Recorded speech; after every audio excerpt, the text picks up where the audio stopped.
Bonjour à tous et bienvenue dans le Tulip News, notre journal spécial étudiant. À la une aujourd'hui, un aperçu du travail de nos jeunes scientifiques dans les Pyrénées qui sont engagés dans la conservation d'un oiseau, le grand tétras. Reportage signé Morgane Tassin et Jérémy Pierre.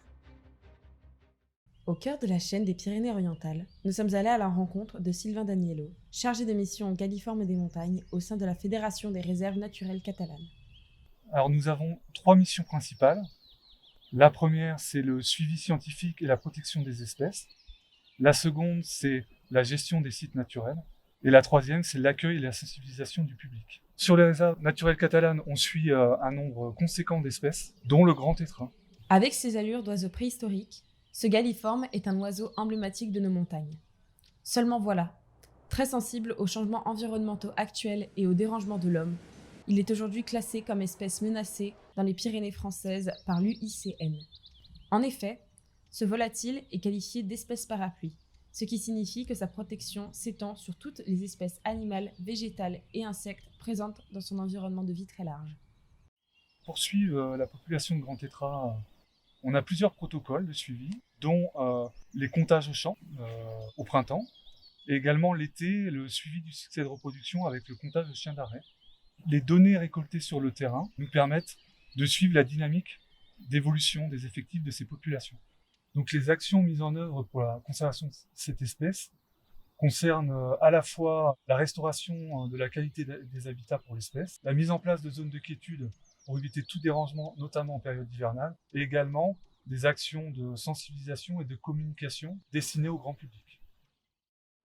C'est dans cette optique qu'un nouveau projet de recherche a été soumis, le projet Géniwes & Co, où 4 étudiantes de l'EUR Tulip ont mis en place un protocole de suivi innovant dans 3 réserves naturelles catalanes, Pi, Mentet et Prat des Molos. On les regarde. Bonjour à tous, depuis janvier nous sommes accueillis au laboratoire de l'IHPE et du LGDP que vous pouvez voir juste derrière moi. C'est ici que nous faisons la plupart de nos manips, suivez-moi, je vais vous montrer. Dans le cadre de notre master, nous avons eu 2 mois pour monter notre projet, ce qui a nécessité de faire beaucoup de recherches bibliographiques et des réunions avec différents scientifiques de toute l'Europe. Tout cela bien sûr sous l'œil bienveillant de notre partenaire socio-économique afin de respecter ses attentes. Ainsi, toutes nos analyses se basent sur des données moléculaires qu'on obtient à partir d'échantillons fécaux, ce qui nous évite donc de rentrer en contact direct avec l'oiseau et le déranger.